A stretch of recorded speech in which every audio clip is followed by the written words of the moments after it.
It is just a huge honor to be podcast interviewing Dr. John Boardman. Thank you so much. Thank you. No. He had the, after dropping off his 6 children to school, and then he, four at school. How old are your 6 kids? They are 19, 15, 14, 12, 10, and then 5. Holy moly, you've got to be either Catholic or Mormon. Catholic, yep. So your kids go to Bosco? I've got 3 at Bosco. I've got a daughter at who's a sophomore at Seton, and plays volleyball there. They're going great gangbusters in the playoffs right now. And then our eldest son is at Hillsdale College in Michigan. Wow, and how did he get back to there?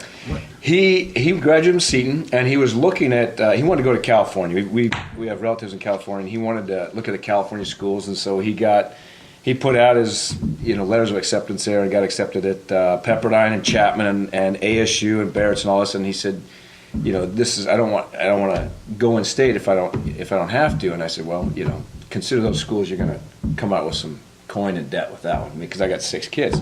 So I said, think about it. And so I had a patient of mine who had introduced me to Hillsdale College and Imprimis, which is a letter that they put out every month, fabulous writers. And I said, hey, you know what? The guy said check into this because he's big into Constitution law and things like that. And so he said, Dad, I want to go check that out. And I said, well, I tell you what, we've already checked out California. And I said, I tell you what, your mom and I are going to fly you back there, but we're not going back there. So you go back and check it out and let us know how it goes. So the second day he was there, he said, yeah, this is exactly where I want to go. And he has just literally taken it by storm. And it's been a great thing for him. And he's gotten to meet a lot of great people. And it's just, it's right up his alley what he wants to do. And he wants to get into politics. That's his big thing. That's great, man. I love people that have passion. I have no passion for politics because when I watch politics, it makes me angry and mad, and it's like I can't watch it. But when I watch the NFL, it's a different kind of angry, frustration, or mad, but it seems fun. Correct. And I know, and I also don't like it when people talk to you in politics because when they start talking in politics, they get loud and agitated. And it's like, dude, I like you when you're talking about the World Series. I like you when you're talking about gardening and your kids. I don't like you when you're talking about politics. So Dr. John Boardman has been a practicing chiropractic physician since 1998 and has had the pleasure of treating the people of Ahwatukee since 2002. That's 15 years. Yeah. Dr. Boardman received his bachelor's degree in exercise physiology from California State University, Chico, in 1994, and then his doctorate of chiropractic from Life Chiropractic College West in 1998. He was a collegiate academic All-American athlete in baseball. So how about that World Series? I loved it. Oh, my God. It's exciting. It's great. Whenever it goes to Game 7. That's great. Since 2008, one of his main areas of focus has been treating those suffering from chronic and severe neck and low back pain due to disc herniations, bulges, degeneration, sciatica, and spinal arthritis. The procedure is called non-surgical spinal decompression, and Dr. Boardman utilizes the FDA-cleared Z-Grav table to perform this. He is the only one in Maricopa County with this table.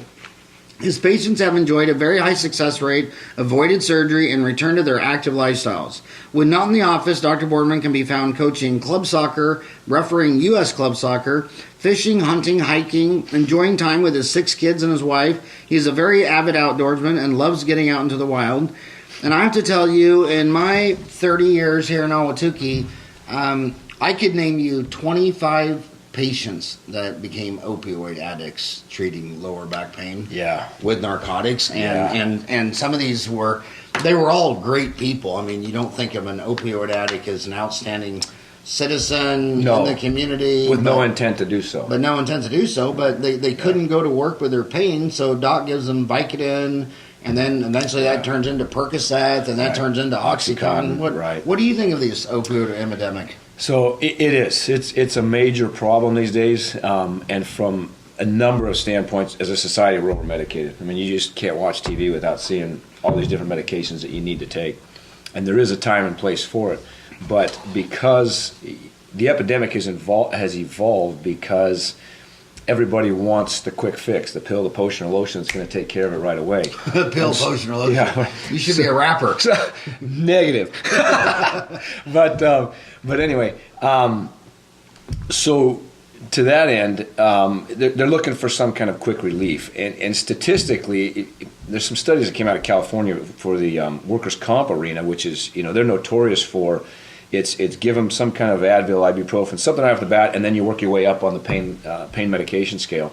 And statistically, when patients are on the heavy opioids, it's within 6 months that they're addicted. Now you got to not only treat them for their initial problem of their pain, but now you got to treat them for getting off the opioids, and maybe it's liver dysfunction or kidney dysfunction. Statistically, you've got to, for every $1 of medication cost, you got to pay $2 in treatment costs to get them off of that. And so, it's unfortunate that it's gotten to that point, but it has, as you said, it's ruined a lot of lives.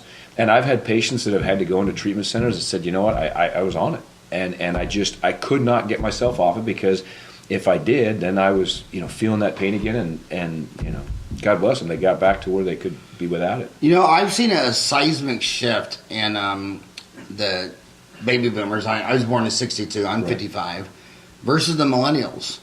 The baby boomers, they just went to the doctor, and the doctor said, okay, well, you got high blood pressure, take this pill. Right. You can't sleep, take this pill. You got pain, take this pill. Right.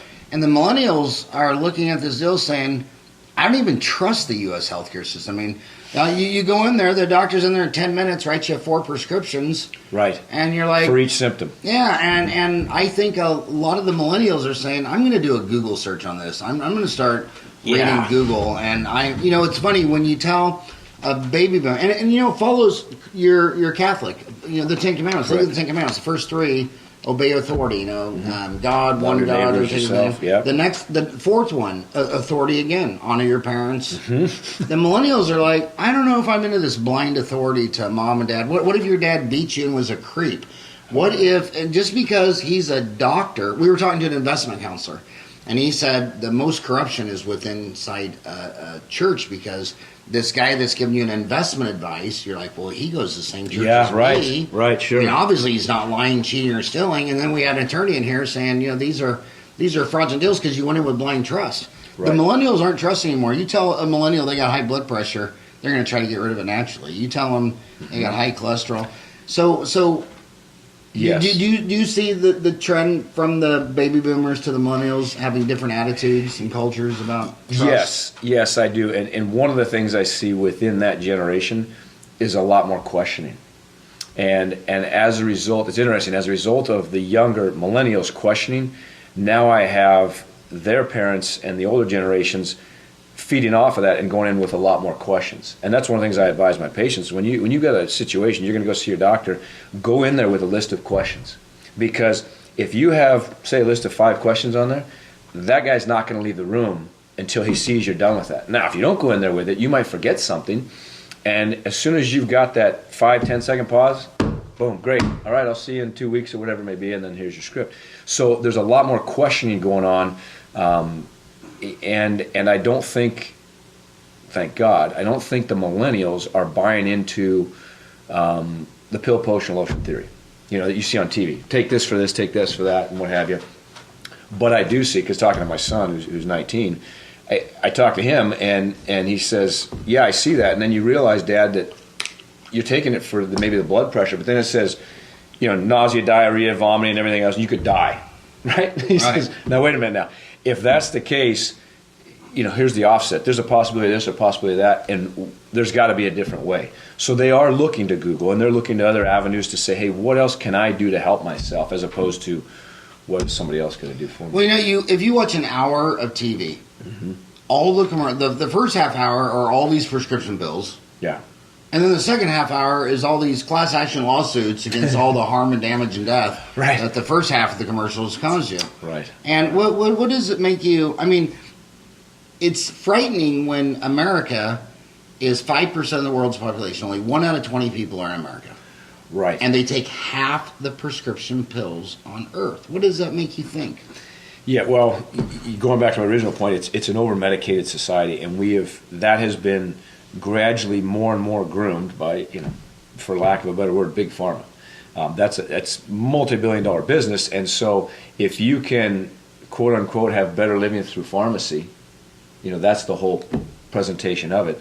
That's the approach, but you've got to have people buying into that. And so it's hard to buy into that when you see, if I take this pill or that, whatever it may be, but I've got the side effects of that. Well, now I've got to take something else for that side effect. Then I've got to take something else for that side effect. And so...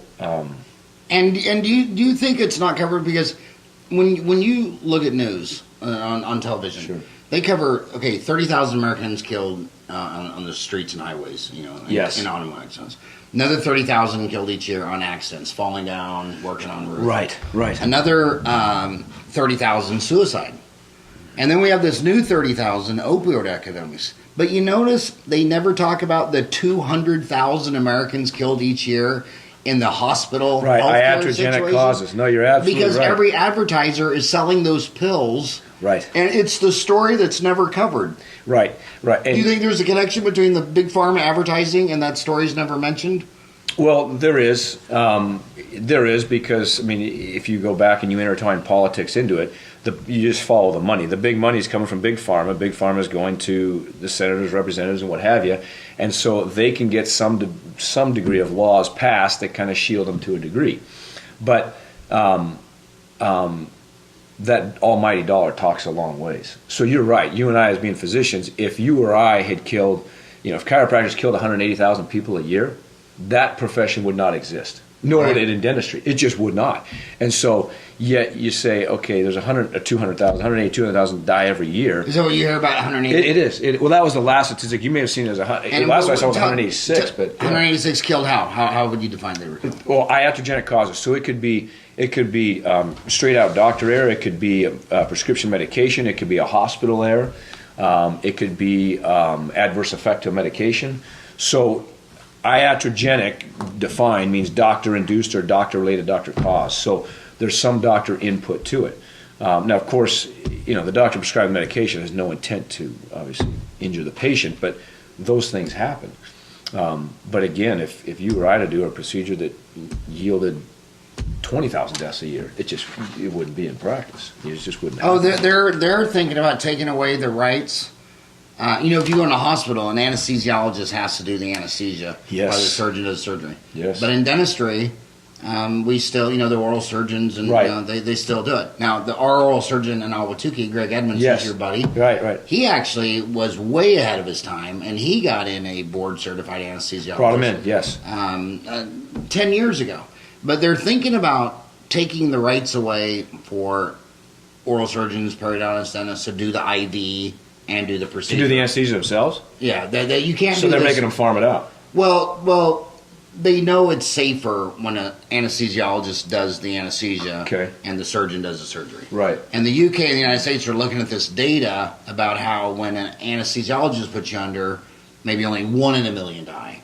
But maybe when a dentist does 1.1 million. And that little bitty minor legal statistical deal, and they're thinking about taking that right away, yet they turned a blind eye to 200,000 people dying of iatrogenic causes in the health.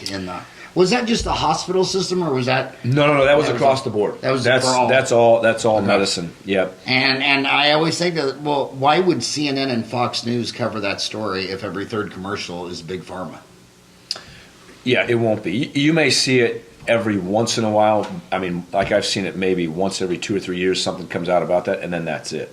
But it's not expanded beyond that. But yeah, the opioid issue that you mentioned, I've seen a lot of patients with it. In fact, a lot of in our office, obviously, chiropractic is a main pain management tool. it goes beyond that, but that's one of the main reasons why people come in and see us. The patients that we see for like the spinal decompression, those are the patients that have often been on the opioids, because that level of pain, when you have a herniated disc and things like that, that level of pain is off the charts. So let's start with, I'm going to start with my first question, one that I'm most interested in because it involves dentistry, but it seems like the human trying to get through life has about 5 spasms that no one really. I'm sure 1,000 years from now, what we're doing today will look. We know what we know, but we don't know we don't know. Right. I'm sure 1,000 years from now we're going to look like the Flintstones. But it seems like through the stresses of life, they have 5 spasms. It's either a headache, their TMD, their heart, they're lower back or irritable bowel syndrome. And those are, what dentistry always talks about, the 5 goes. And there's a huge debate in dentistry. Is this stress from losing your job and raising 5 kids and all this stuff like that? Right. Or is the migraine really because you ate gluten or chocolate or a preservative? Right.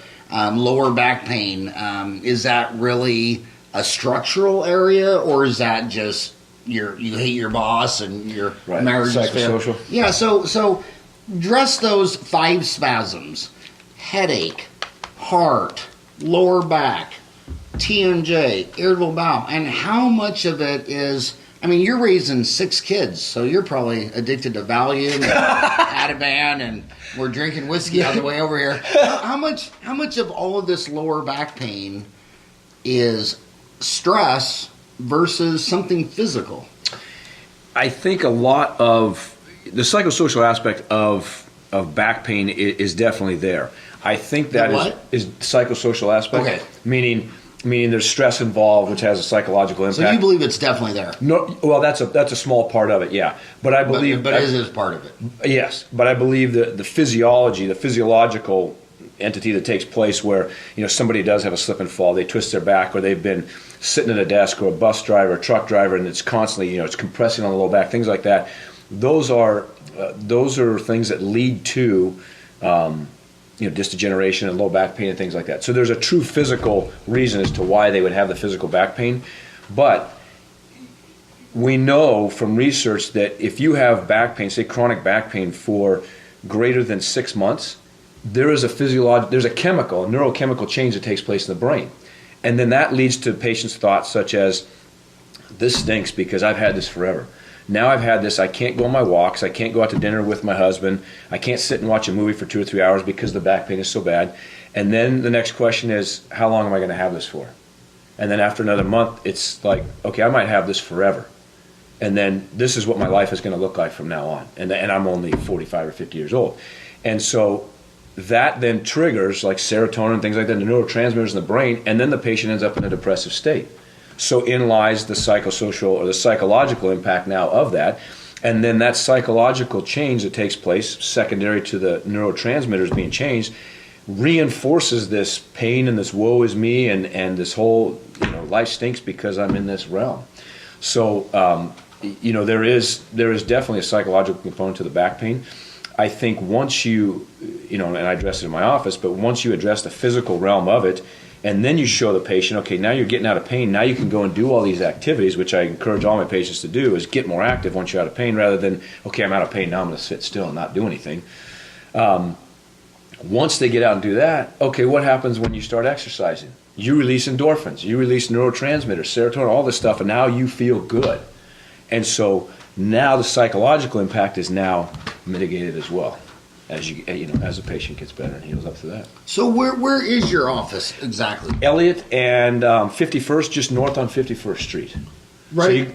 So you go north on 51st Street, past the Wells Fargo, and it's back in the Phoenix Business Center. You drive about a half mile. So you're driving down Elliott, you turn right or south. If you're coming on Elliott towards the freeway. Okay, if you're going towards the freeway on Elliott, you're going to turn north. You're going to turn left you're going to at 51st. Left at 51st. Yeah. So there's that hotel there. Yes, the hotel is back in the corner. Yep. So you continue on past the Wells Fargo, past the hotel, and it loops around, and we're right across the street from Stryker, the big Stryker facility. And you've been there 15 years. Well, I've been in Ahwatukee 15 years. I started off on Chandler Boulevard and Chandler and 32nd Street, and I was at that office for 9, almost 10 years. From 2002, and then we moved from there in 2009 to.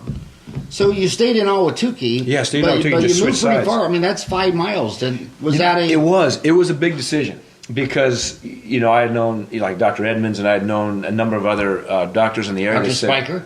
Yes, the orthodontist. And Dr. Culp was our kids' dentist, and so all the action was on Ray and Chandler. And so when I started looking at it, it was like, okay, do I want to stay over on this side? And I did want to stay over on that side, but at the time, it was not a renter's market. And so I needed more square footage. And so this was presented, and I said, well, wait a minute, let me see what's over here. Well, there was an MRI facility that was there just prior to when I was there, and a couple other medical things in there, but it's evolved. It isn't even a medical area now. And so I looked at it, I said, hey, this is great. Most of my patient base is referral because where I was at, I wasn't getting walk-in traffic. And I thought, okay, I'm going to do this. And I knew it was a chance to take because everybody said, even those guys that were doctors I talked to, they said, oh, man, you're moving to the old side of Ahwatukee. And we're the old side? Yeah, right. Well, compared to Ray and Chandler. My God. And so I thought, but you know what? I said, it's only 8 minutes from my last office. We moved there, and within the first couple of weeks, patients came in and said, hey, yeah, great, like the office. And I said, how's the drive? And they said, most of them said, it was great because when I get off of work, I'm coming back from Phoenix. Now I get off 3 exits early, I can come right to your office, and then I take the back streets to home, and I miss the traffic on the freeway. That's something I never considered. So we've been there since, the last 8 years.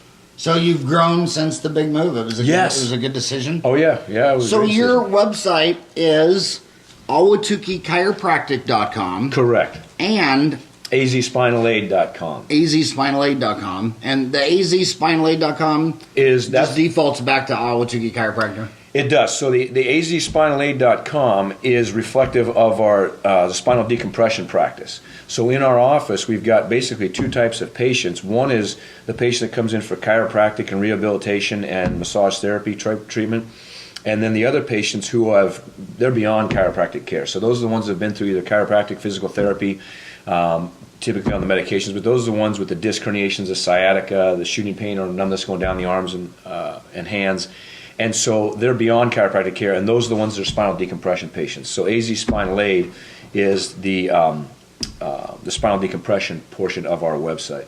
Okay, I'm sure that 99% of every one of us listening doesn't know what spinal decompression is. Good question. So spinal. quit talking doctor language Latin. Yeah. And start bringing it down home. Yeah. So in 1994, there was a medical doctor by the name of Dyer who came up with this idea that because back pain does not exist in space, because there's zero gravity in space, and they did studies on the astronaut, there was absolutely no back pain in space. So they figured out what happens is when you go in space, you actually grow about 1.25 inches. And they said, well, wait, what happened here? Why did this occur? It's because you've got 24 discs and all the discs swell. So when all the discs swell, you gain disc height because you've reversed the pressure that's on the disc throughout the day. So when you go into space, that's a negative pressure, and so as a result, the discs all swell up with the fluid, which discs are about 80-90% water, and so therefore you gain the height in the spine, and then you gain the height. So once they realized back pain didn't exist, his approach was, okay, how can I reproduce this on Earth? Because there's a ton of people that have back pain from disc injuries. So he developed a table in which what it does is there's a couple harnesses hooked up. One is 2 belts across the mid-back if we're doing the low back. You can do the low back or the neck. It's a large table, and there's a huge computer console that goes with it. And so we lay the patient on the table, the patient's harnessed up, and the patient just lies on the table. And then the pulling mechanism, there's a pulley strap that's hooked to the lower harness on the brace. And so then what it does is it starts doing what's called intermittent or oscillating decompressive traction. So everybody's familiar with traction where you just pull the spine, or pull the brace. So there's 2 belts. One is underneath the ribs, and the other is going across the pelvis. So, and then you're pulling those. And you're pulling those apart. Okay. So the table actually separates. And so, for example, we may pull it, say, let's just give a number. If we pull it 100 pounds, it'll go at 100 pounds for 30 seconds. And then it drops down to half of that, which is 50 pounds for 30 seconds. And it'll go back and forth. So what you're doing is you're actually pumping the disc back and forth. And we know from the research that in doing so, you actually reverse the high pressure in the disc to actually a negative pressure. So when you have an area of negative pressure, that creates an inflow. And so, for example, if you're in an airplane and somebody, there's cabin pressure inside there, and somebody kicks out a window in an airplane, all the contents of inside that airplane go out the window because it's negative pressure outside the aircraft. Well, what happens in the disc is you pump the disc back and forth, you create the negative pressure in there, so now the bulging or herniated disc material is sucked or drawn back into itself, taking the pressure off of the nerve root, which is what pushes or fires the pain down the leg, and then it relieves that. So over the course of several weeks of visits with the patients, you reverse the high pressure inside the disc, and the disc pressure is taken off the nerve, and then their sciatica, for example, is healed, and they're done. That is amazing. Yeah, and so how long have you been doing this? So I've been doing it since 2008. It's FDA approved. Yep, FDA approved, FDA cleared, and the technology of the tables has evolved quite a bit since Dr. Dyer did early 94, 95. Vax-D was the original one, and then it just went on from there. So now there's about 3 or 4 FDA-cleared tables that are out there. But a lot of people, what they're not aware of is there are a lot of, well, chiropractors and other doctors as well, that will market, for example, a traction table as a decompression table. But it's very clear from the manufacturers, do not market it as a decompression table because it's not a decompression table. Mechanisms are similar, but the outcomes are totally different.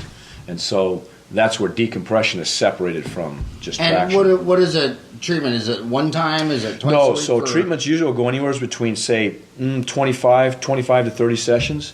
And over what period of time? Over about 2 months. So we typically see them about 3 times a week. Three times a week. They're on the machine for about a half hour. And then we'll do ice, and we do some other therapies and things with the patient. So all in all, they're about in the office about an hour. So, some people say, well, 2 months is a long time. Yes, but on the big scale of life, 2 months of your life is nothing. Because when the patients are done with this, they're done. They don't have to return. So if, say, a 45-year-old comes in with a herniated disc, he's done. He just comes back for regular chiropractic care and massage, and then he's done. He doesn't have to repeat. And how much does something like that cost? It'll vary because some insurances will cover it. Typically, it's around, say, $3,800, $3,900. But the insurances will cover a good portion of that. It's interesting because the insurance companies will recognize there's a billable code for it, for decompression. And they know what it does, but a lot of them will view it as a elective procedure, as you may have had them deem something in your practice. And elective procedure says, okay, we know what it does, but we just don't want to pay for that at this time. But yet they'll pay for other things that we do, such as some of them will pay for decompression, but some of them will pay for example, the rehabilitation that goes with it, the bracing, things that we do otherwise. It's kind of interesting. You're kind of like an orthodontist of the spine. I mean, braces is about that amount of money. Right. But that's your teeth. Right. Insurance says I'll pay about $500 for your braces or $1,000, and the rest is, So there's 32 teeth, and then you said there's 24 vertebrates. Yep. So 24 vertebrates and be 24 discs, or would it be 23 discs? So there's 23 discs. 23 discs in between 24 vertebrates. Correct. You walked into another fantastic question. You said, and then you also do ice therapy with it. Oh yeah, we do a number of therapies in the office. In my life, in my 55 laps around the sun, I've heard 100 different times in my life people arguing about, no, put heat on it, put a heating pad, no, put ice on it. Some say, well, go sit in the jacuzzi, and some say, no, that's bad. Right. You want to go get a package of frozen peas and corn out of the freezer, which is really an awesome ice bag. Right, it is. Frozen peas. Just don't eat them later. Yeah, and so is it, which one is it? Good question. So the research shows that when you have an acute injury or you have a recent injury, for the first 48 to 72 hours, you want ice. You cannot go wrong with ice.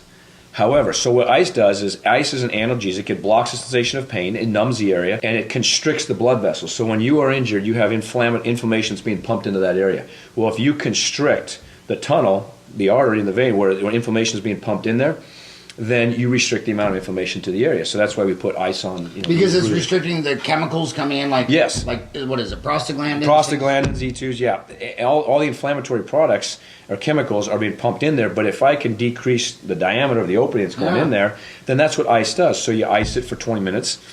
However, if you do heat initially, heat also has an analgesic property. It blocks the sensation of pain because it feels good. It stimulates the nerves.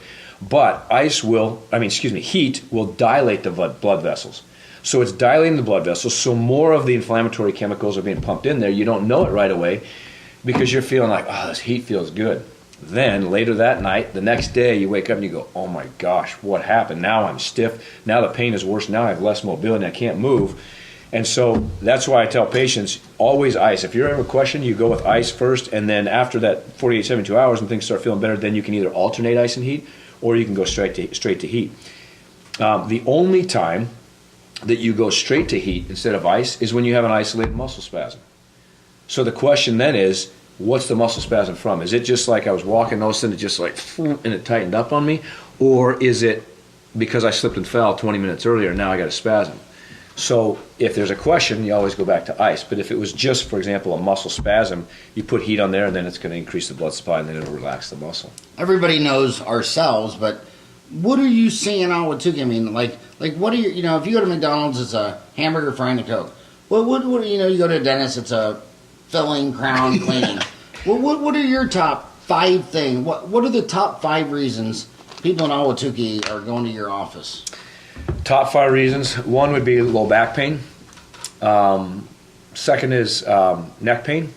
Third would probably be headaches. And fourth would be sports and extremity injuries. Fifth, pregnancy. By the way, I am not pregnant. No, but that's good to know. I know you're great to know that technology hasn't evolved. Should I ask? I don't want to insult him. I don't want to guess wrong. But before I go into those, one last thing. On that decompression treatment, is there a demographic that gets, the bell curve? Yes. Is 80% of it like boys versus girls, old versus young? Is there any demographic profile to that person? Yes. Men more predominantly than women. Low back disc to, for example, neck disc. We can do the decompression in the neck as well as the low back. Low back to neck is anywhere from 2-to-1 to 3-to-1 ratio. 2 to 3 more in low back and 1 to the cervical spine. Because in the neck, you've only got the pressure of the head, 10 or 15 pounds on the neck, versus in the low back, you've got all the weight of the upper body on the low back for a long period of time. So it's about 2/3 lower back? 2/3 lower back, 1/3 neck. Would you say that's about it? 2/3 lower, 1/3? 2/3 lower. lower. 80-20? No. I would say 2/3 lower back disc injuries to 1/3 neck injuries. As far as males versus females, I see more females with neck injuries and neck disc injuries, and more males with low back injuries. So girls more upstairs, and boys more downstairs. What would riddle that? One of the things that is physiologically different, women tend to have a more elongated neck with less musculature. Men tend to have shorter neck with thicker musculature. So men can withstand, for example, like a whiplash, which we see a lot of car accident patients, but men can withstand a lot more of this kind of trauma going back and forth. Do you think we evolved that way for millions of years of women back upside the head? The forearm shiver? No, I don't think so. Let's go on the record there. We've been slapped so many times for so many million years. Yeah, we have the 10-inch neck. I mean, this 18-inch neck. But so due to that fact, women have more of a propensity towards injury because it's a longer lever, and you still got a 10 to 15 pound bowling ball sitting on top, and so as a consequence, more neck injuries. And back to this patient, the decompression. Is there any pattern of occupation? Good question. So yes, it is 2 ways to go about this. One is the sedentary individual, which is what I'll call a desk jockey, which is somebody that's sitting at a desk all day long. They're there for 8 to 10 hours a day. We know because of research that sitting causes 3 times more compression, on the last 2 discs and vertebrae than just standing, walking, or moving around. So 75% of your upper body weight is borne on those last 2 discs of L4, L5, and L5S1. So that constant pressure throughout the day is not good. The discs are designed for movement and shock absorption, but not for constant pressure. So the more you can walk around and do things, the better off and the healthier your discs are. So that would be the sedentary individual. The others are the more active ones. Okay, but I was talking about sedentary. Okay. Because you see these commercials that sitting is the new smoking, and they have these stand-up desks. Right. And then you go into many companies in Ahwatukee, and maybe 1 out of every 15 employees is sitting on a ball. Talk about those 2 things. Yeah, the ball is a good option, and I have patients do that as well because it encourages proper posture. Plus, it's cushioning, so you've got some bounce in there, which is good for the disc, as opposed to stagnant sitting on a hard, firm surface. I do recommend, in fact, I do prescribe for many of my patients who have low back injuries or have had previous disc injuries or done decompression. I will prescribe a sit-to-stand desk because that gives them the option of standing and then alternating, going sitting back and forth, which allows a different motion on the disc in a different position, so it's pumping the disc. So the crucial thing to understand about a disc is that after age 18, you don't have a blood supply to the disc. The disc, after age 18, depends on a process called imbibition, which is where movement of the vertebrae above and below it gets the nutrients and water going in and out of the disc. It's called imbibition. So it's like a sponge. It's a pumping action. So the more you can walk and the more you can move around and pump that disc, the healthier the disc is. So by reasoning, if you're in a desk jockey position, you're sitting at a desk all day, it's not even moving. And then if you have an injury of the disc or injury of the vertebrae and the vertebrae is not moving properly, then the disc slowly starts to desiccate and dehydrate, and then that leads to increased pressure. It leads to then the disc herniations and things like that.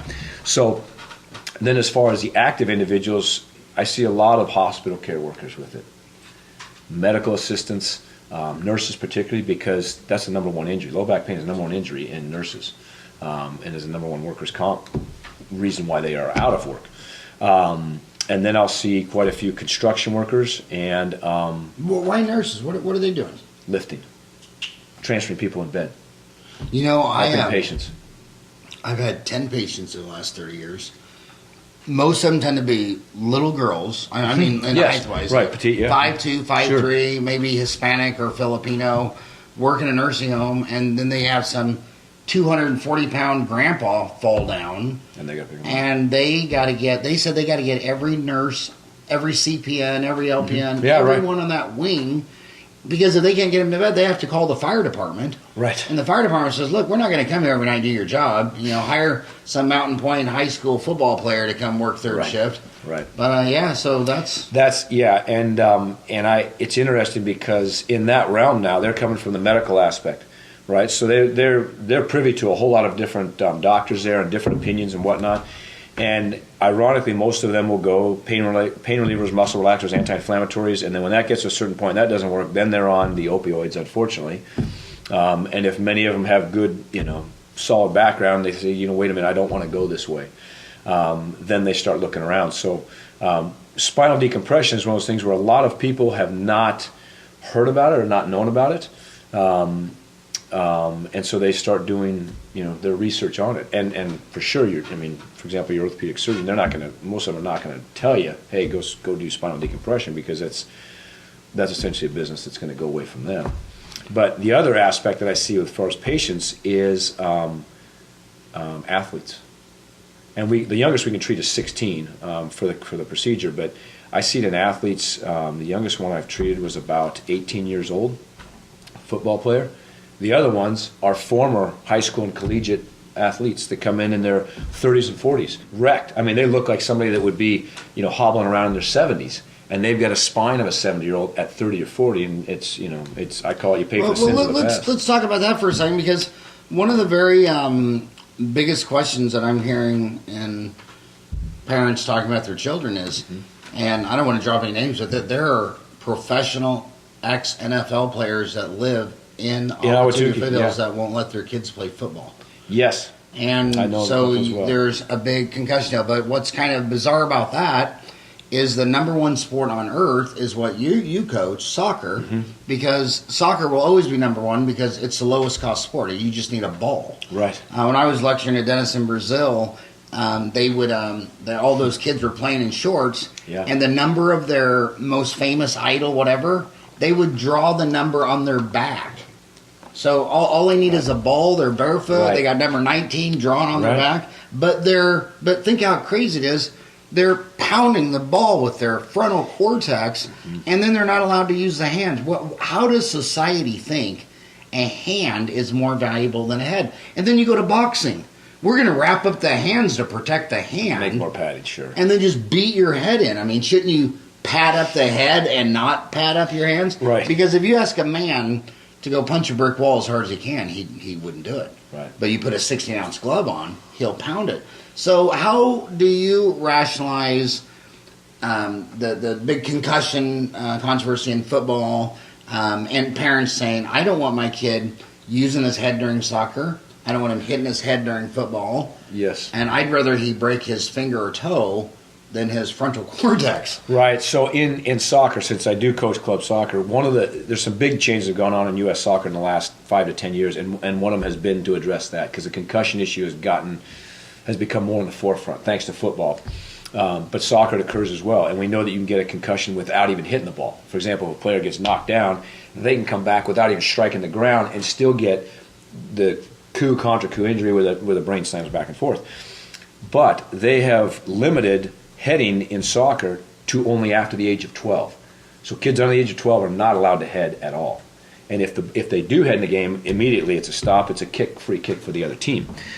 Really? I was not aware of that. Right. So the other thing they've introduced, and it's with some mixed results, is headgear, padded headgear. You see it more in females than you do in males, but it's padded headgear that goes around. My daughter wore one when she was playing, and so the padding on there, mitigate some of the impact to the head. But at about age 12, so let's say 13, because that's when they can start heading it, the kids have developed enough musculature and enough technique to have better control of their bodies to know how to properly head. So when you head a ball properly, you are imparting your head coming this way on the ball, so you're putting the impact on the ball as opposed to a ball being kicked at me and now I'm just taking the impact all myself.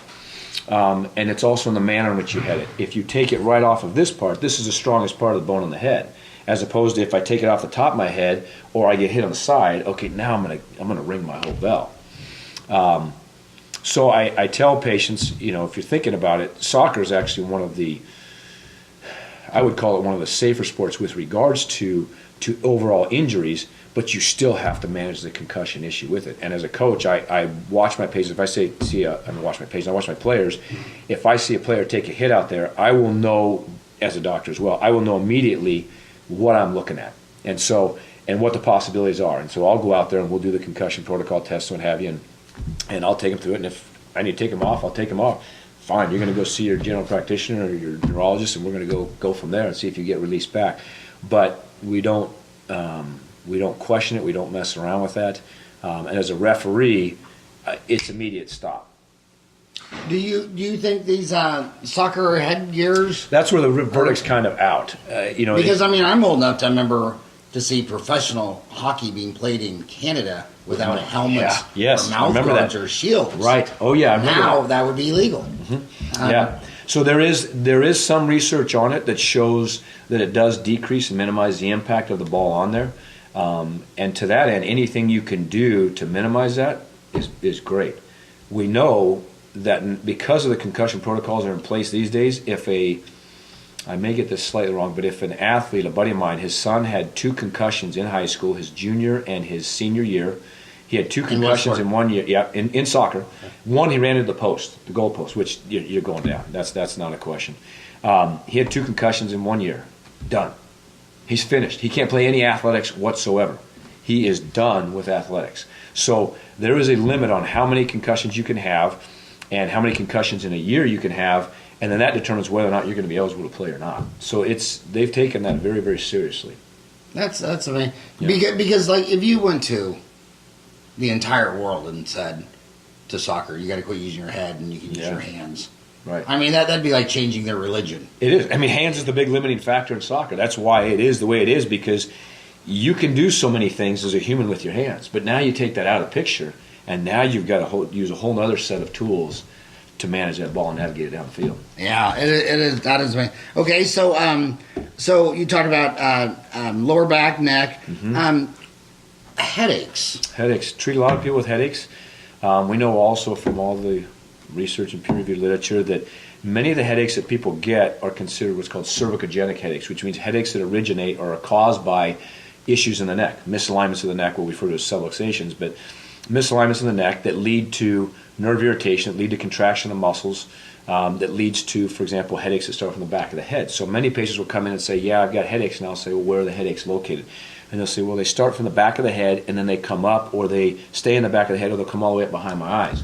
Well, the connection there is this. Between C1, 2, and 3, there are 2 nerves that come out between those 2 vertebrae, and then they form one nerve, the greater occipital nerve, which comes up the back of the head and travels all the way up behind the eye.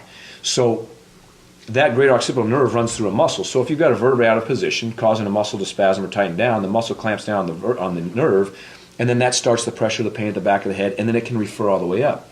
Well, your brain perceives the pain along the pathway of where the nerve is. Well, the pathway goes all the way up. So it's head pain because that nerve is in the head. And so your brain is saying, I got a headache. Well, the problem most of the time is not in the head. The problem is in the neck. What's also evolved over the years is migraines. It used to be thought that migraines were in a totally separate camp, unrelated to the neck at all. And over the last 10 years, that research has changed to show, no, there is a very strong correlation between migraine headaches and cervical involvement as well. So I treat people for all sorts of headaches, migraine, cervicogenic, and others. So how many types of headaches are there? Oh my gosh. I couldn't even guesstimate on that one. What's the difference in, some people say I have a migraine, some people say I have a headache. What's the main... So one of the main differentiating factors between a migraine and a regular headache is a migraine headache, patients will often have sensitivity to light, sensitivity to sound, They may have nausea, vomiting, visual disturbances. Many of them have what's called a prodromal phase, which is a situation that takes place, or an event that takes place before the headache comes on, such as lights or spots, or they'll see an aura before the headache comes on, and then they know, because they've had them before, as soon as I see those spots or lights, I'm going to get a headache. And because they're sensitive to light and sound, they want to go into basically what I call a cave, a dark room, lights off, and just sit there until it subsides. And so, as opposed to like a cervicogenic headache or a neck-related headache, that's a headache that comes on. You may be thumping, throbbing in the head. You can have cluster headaches, but you can have headaches due to a number of other causes as well. Low blood sugar, high blood pressure, things like that.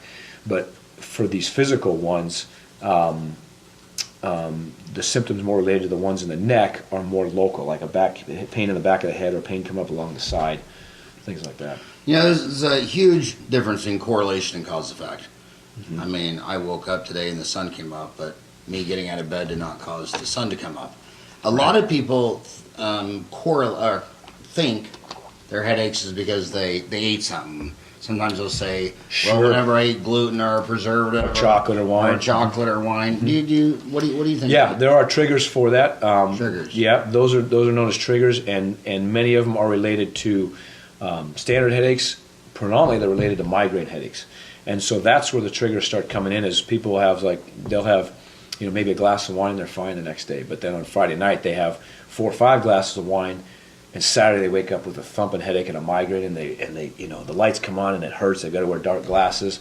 Okay, that may be the trigger that they had, or it may be the chocolate that they had with the wine, but it is too much of that one thing that sets them off and triggers the migraine headache. Speaking of wine, it's so sad. We lost all the vineyards up there in California. I saw that, and I got dentists on these dental websites, that are up there. I mean, it's like the whole thing burned down. Yeah, it's not only an impact. I mean, obviously, it's not only an impact to the wineries. It is an impact to the whole community. You lost a lot of communities up there, and you lost the people there. Arizona just keeps looking better. I mean, you start looking at wildfires, floods, tornadoes, hurricanes. Yeah. I mean, and then people say, "Oh, it gets too hot in the summer." No. They don't. I mean, Arizona just looks better and better and better, doesn't it? Yeah, it does in a number of realms. I mean, do we have earthquakes, hurricanes, no, tornadoes, right? No, wildfires? You get occasional flood, and you get the heat. Yeah, I mean, I love Ahwatukee. Yeah, it just seems to look safer every single day. Yes. You mentioned pregnancy. Now, how could carrying a 10-pound baby and 20 pounds of water in your belly? How could that cause anything? This is when your wife comes in and the backhand comes on, right? So during pregnancy, of course, women will gain on average of 25 or 30 pounds. But what happens is, as the baby grows, the growth is out here, right? So as the growth is out here, since the weight is coming forward, that causes a tilt in the pelvis, which then increases the curve in the low back, and then it causes more jamming of the joints in the pelvic joints as well as in the spine. So the number one physical ailment in pregnancy is, probably secondary to morning sickness, is low back pain. And it's particularly in the second to third trimester as their baby is growing and there's more more development and more weight gain on the part of the mom. So chiropractic has been shown to be one of the most effective pain management tools for women in pregnancy. And so just real briefly, years ago, there's a friend of ours that was working with a group here in the Phoenix area called Maggie's House, and they take care of women in generally crisis situations that are pregnant. Great program. They take women in through the duration of their pregnancy, and even I believe it's 6 months afterwards. And they have a house to live in. They're taken care of during the pregnancy. They get them a job. They take them through school. And so this friend of ours. She called one day and said, "Hey, there's a mom here in the house.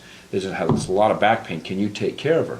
And I said, "Yeah, sure. Bring her on in, and I'll take care of her. No charge, and we'll see what's going on." And so she came in. Well, then slowly word started getting out, and then come to find out that the staff that takes care of these, many of them are graduates that just came out of college that want to do some service work.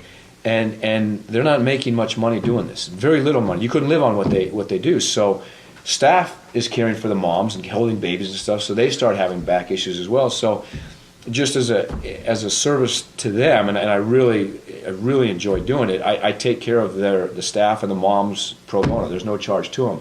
And so, but they get to see the beauty of, hey, I can get out of pain and I don't have to take drugs. Because no OBGYN wants to give pain medication during pregnancy. You just don't want to do that for the risk of the fetus. And so it's great to see them get out of the back pain. So You're a good man, Dr. Boardman. That's. Oh, it's enjoyable. It's my pleasure. I love doing it because it's, see people get their lives back and because, pain. We were talking about the spasms. The 5 major spasms. They say that all the time in dentistry. Did you hear that other place? No, I had not. That's headache, heart, lower back, migraine, TMD. There's a lot of people out there that have been treated for TMD. They've tried the orthodontist, the dentist, mouth guards. Do you ever treat TMD? Or do you have any thoughts on that? I do. I treat it from a musculoskeletal aspect, and it's usually involving the dentist or the orthodontist or the oral surgeon as well. Because I believe it is an issue, a condition that has to be treated multidisciplinary, multifactorially. I don't study dentistry. I don't know everything there is about the jaw and the teeth, but I do know about the jaw mechanics, and I do know about the relation of the cervical spine to the upper jaw. And a lot of Italian studies done that one. But anyway, back to the point. Musculoskeletal-wise, I will treat it through working like the pterygoids and the masseter muscles in through here. I will do some stretching, like what we call contract relax stretch responses, where I do some mechanisms of stretching the jaw and things like that. And I'll have a massage therapist work on them as well, upper cervical as well as the jaw. So that's typically how we approach it. I was lecturing to a group of dentists. About every 5 years I lecture in Warsaw. And one of the fastest growing fields of dentistry in Warsaw is chirodontics. And there's a dentist there, Marcin Dalecki, and he got a chiropractor to join him. Yeah. And they've become de facto TMJ duo in Warsaw. And he can talk for 40 days and 40 nights about how the union between dentistry and chiropractic. And you go, because a lot of people go to, it's debilitating when you can't open your jaw. It is. Yeah. And then you said something earlier that a lot of people don't think about until it happens to them, but when you get in pain, it puts you in a funk. You're no longer happy. Sometimes I've seen seniors after 1 year of pain turn into a crotchety old. I mean, I've had grandmas come in and say, help me. He's turned into a nightmare. Yeah. I mean, he's barking and sure. He's pain puts you in a funk. Yes, yeah, it does, and because those changes that take place in the brain, it's this whole approach that, my gosh, I've had this pain for so long. Nobody's helped me with it. I don't know if I can get any help with it, so therefore I'm going to have it for the rest of my life. And not only does it say the wife is fine, but the husband's the one that has it.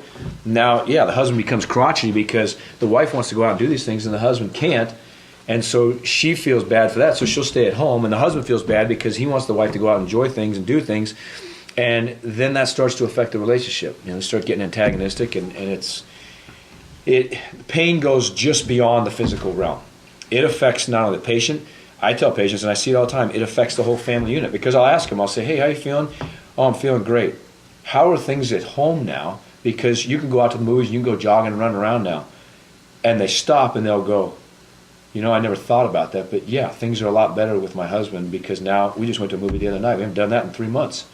And now I can pick up my kids, I can play with my kids. I mean, think of somebody that has 3 small kids, say under the age of 8 or 10, and they can't pick them up and roughhouse and wrestle with them. That's bad because that's a fun thing to do as a parent, and that's just what you want to do. And now all of a sudden you can't do that, and your kids are like, well, their dad can't touch me. Because he's hurting, so we can't do anything with dad. And the kids are like, well, okay, now it affects the kids. So it affects the whole, situation. Now that I'm a grandpa, my boys are 28, 26, 24, and 22. I can't. They're too big to wrestle. Yeah, so now, you get that now point. I just hit them with a pipe. And, you still tell them, I can take you. Don't let. Two more questions. You've been so amazing to sit with me for this long. You always hear people say, do you think that's sciatica? As if that's... what's the difference between sciatica, lower back pain? What is sciatica? Sciatica, there is a true sciatic nerve. So the sciatic nerve is made up of 4 nerves that come out of your low back, L3, 4, 5, and S1. And they join, and it's about as big as your thumb. So the sciatic nerve exits right in the buttock area, and then it goes down the back of the leg, and then those nerves start to split off. So true sciatica is when you have a compression on the sciatic nerve itself, which is like the piriformis muscle, or if the pelvis comes out of alignment, it will affect the sciatic nerve. And so that pain, typically from sciatica, is going to start in the buttock and go down the back of the leg, but many times it doesn't go below the knee. However, to differentiate between that and a disc, because people have disc injury and they say, yeah, I've got sciatica. Well, let me take a look at you. So we can go through orthopedic and neuro tests and differentiate, okay, this is not true sciatica, even though people will call it sciatica because it's pain in the bottom or down the leg. It's coming from the disc. The difference is if it's coming from a disc, it's going to shoot down the buttock, same pathway that those nerves went to. It goes down the buttock, goes down the leg, and many times it'll go below the knee. And when it goes below the knee, then you can differentiate which nerve root it is by the presentation. For example, L5, it would be down the outside of the calf and shin. L4 would be down the inside, and S1 nerve root will go down the calf and to the bottom of the feet. So these are all things that I differentiate when doing orthopedic and neuro tests on patients is, okay, you've got sciatica. Who told you you had sciatica? Well, my physical therapist, my doctor did, and so that's why I'm in here. And so, okay, if I push on the sciatic nerve and it lights it up, okay, now I've got a potential sciatica. So if I do these other tests, lifting the legs up and what have you, and they're not positive, then I know I've got true sciatica, and I've got to address that in the pelvis through the glutes, through chiropractic and massage. But if I've got a disc test that's positive, now I'm saying, okay, no, you don't have pain here when I push on your glute. That doesn't hurt. But when I lift your leg up, that shoots the pain right down your bottom and down your leg. Yeah, okay, the problem's not in your glute. It is in your low back, and it's a disc injury, and it's at, with 80%, 90% certainty, it's going to be at L4, L5, or L5, S1. So that's how we differentiate between it. But I want to talk to beds. Go to beds, because a lot of injuries are... People think they got an injury in a car wreck, or they fell down, or they had a skiing accident. Right. But a lot of injuries come from long-term, repetitive motion. Yes. And you spend a third of your day in bed. I mean, you're supposed to get 8 hours of sleep, right? 8 out of 24. So, do you think a lot of people have back and neck issues because they're in the wrong bed? Do you think? Because some of these beds are expensive. Do you think some? I mean, do you think some of these several $1,000 beds are worth their money? Talk beds. I've had different, because I get patient input on this, and I've had different aspects from different patients. I have some patients come back and swear by the Tempur-Pedic, the foam ones. I've had other people come back and say, no, they stink, I don't like them, they actually smell. And so, my take on a mattress is, my preference is a patient to get a moderately firm mattress, traditional mattress, with the springs in it. If you look at the mattresses these days versus, say, 30 years ago, people bought mattresses really firm 30 years ago because they wanted them to break in and then last longer. Well, the technology in mattresses these days is such that you can sit on the edge of the bed and it's not going to cave in and collapse. Okay? And those coils are going to maintain pretty well. So I recommend patients do a moderately firm mattress because it's going to give some. And then if you're going to do a pillow top, do no more than a 3/4 to 1 inch pillow top, because if you want a moderately firm mattress, you're going to defeat that if you put a 2-inch, 3-inch pillow top that's just a big soft cushion on top. Now, there are really expensive ones like the Sleep Number beds and things like that, and you get up into several. I had a patient tell me one was like $6,000-$7,000, and it didn't work out well for them. Some patients love them. On the foam mattresses, the memory foam, I'm not so big of a fan on those, only because when you lay on them and you turn in bed, you are now turning, and then you've got a big wallow, right?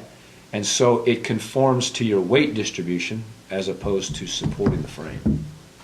So we're old enough. Remember the big rage when we were little? When Tempur-Pedic was the waterbed. Waterbed, yeah. Are they still out there? I haven't seen any. I haven't heard anybody mention a waterbed. I haven't seen any. But I think it'd come in handy if living in the desert, if something happened to the water supply. Cool. You could drink your bed for it. One last question. Can I have one last question? Sure, absolutely. We went over an hour. I hear a lot of people talking about arthritis. Yeah. And there's arthritis, there's rheumatoid arthritis. I know I have patients on their health history that say they take like 4 ibuprofen every 4 hours for the last 10 years. Right. So talk arthritis, okay. And is there a difference with rheumatism? Yes. What would you say to someone eating Tylenol, aspirin, Motrin, Aleve, all day, every day for years and years and years? Right. That scenario where patients particularly are taking the Advil, ibuprofen, Aleve, Motrin, those are all under the classification of drugs called NSAIDs, or non-steroidal anti-inflammatory drugs. We know that the major side effects of those, which are ulcers, bleeding ulcers in the stomach, duodenal ulcers, and kidney failure come about as a result of long-term use. It's not so much, somebody takes 2 or 3 pills and does that 2 or 3 times a year. But the kidney failures and things like that and the internal bleeding, those come about as a result of people taking 2 and 3 and 4 Advil day in and day out over and over again for multiple years. If you look at the warning labels, which changed 5 years ago, about approximately, on those like Advil, it basically says on it, if you're over 65, don't take it, which is great advice because you are at a much higher risk. Really? Yeah, much higher risk. And so, unfortunately, patients go, okay, what should I do? Well, if I take Tylenol, if you take Tylenol for too long, then you may be at risk for liver stuff. Well, if liver injuries. If I take the Advil, ibuprofen, Aleve, or Motrin, now I'm looking at kidney issues or ulcers. And so, it's the quandary. I treat a lot of patients with arthritis, and the 2 best things for arthritis, now of course rheumatoid is different than degenerative arthritis or osteoarthritis. Rheumatoid arthritis is, you've got joints that are, it's affecting joints in the same area on the same hand. So if I have it in these first 2 knuckles on this hand, it's going to be in these 2 knuckles on this hand. Rheumatoid arthritis in the hands will be in these first knuckles and the second knuckles, but won't be in the third knuckles. The third knuckles are degenerative or osteoarthritis. So the 2 best things for arthritis in general are heat and movement. So say you have your Aunt Bertha that's 70 years old that wakes up in the morning, she's got her hands that are curled like this because at night you're stiff, they're not moving, and so in the morning she gets up and she can't open them. But if she puts them in a sink bowl of hot water, she just lets them sit there for about 3 or 4 minutes, and all of a sudden she can start moving them. By the end of about 5 minutes, now she can open and close them, and she's good to go. So paraffin baths and things like that, those work well. So with regard to arthritis in the spine and other joints, because I treat a lot of extremity injuries and stuff, you can still adjust those joints where appropriate. And of course we do tests and things like that to determine what we should adjust. But I see patients with arthritis all the time in the spine. And again, the best things for that are movement and heat. So movement is generated with the spine by adjusting the joints, adjusting the spine, putting it back in proper position, and then exercising, stretching, doing motion and movements because they feel better. And most patients with arthritis will tell you, bad in the morning, and then after about a half hour, I get going, I'm good for the rest of the day. And then it's repeat that cycle again. So in these winter months, most of my patients from, say, November to March, they'll come in with a lot more, the ones with arthritis will come in with a lot more aches and pains during those months because of the low pressure, because of the cold system. And that affects arthritis more than most other things. When it's hot out, the heat is good. The high pressure systems are good. People with arthritis, they do well. That's why they come down and live here in Arizona. But when the low pressure systems come in, the cold comes in, or the rain comes in, that's why your Aunt Martha says it's going to rain in 3 days. Well, how do you know that? Because my knee hurts. Well, what's that got to do with the price of tea in China? Well, because the pressure difference of that low pressure system coming in, that pressure difference affects joints that are fractured and joints that are arthritic. And that's why the ache sits in those joints. And she says, yep, it's going to be a doozy because it really hurts. As soon as it rains, that pain is gone within that day. It's amazing. You talk about over 65, you're not supposed to take ibuprofen anymore. I was not. There's only 3 publicly traded dental chains in the world. 2 are in Australia. It's 1-300 Smiles and Pacific Dental Care. And there's one in Singapore. What's it called? Q&M in Singapore? Q&M Dental Care. And the lawyers won't let them do any in-house anesthesia with a board-certified anesthesiologist. They're under 12 or over 65. Because that's all the problems. It's high risk, sure. That meant 12 to 65. Right. So you're saying, like the lawyers say, 12 to 65, being put to sleep to remove your wisdom teeth is probably okay. Right, But sorry, I'm just a young spring 55-year-old, so I don't know what it must be like to be 65.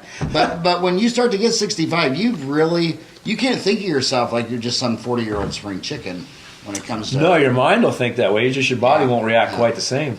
Yeah. Well, I'll tell you what. I think you're an amazing man. Thank you. I'm your biggest fan. Dr. Edmonds loves you to death. You hang out with John Culp, the pediatric dentist, too. Yeah, I know him well. Yeah, send him here to talk about that. I will. When next time we take our kids in there, I'll send him over. Yeah, send him over. But I just want to seriously thank you for all that you've done for Ahwatukee and for coming over today on your way to work. And I appreciate you having me. I really do. This has been enjoyable. You're an amazing man. Thank you so much for coming on the show. Appreciate it.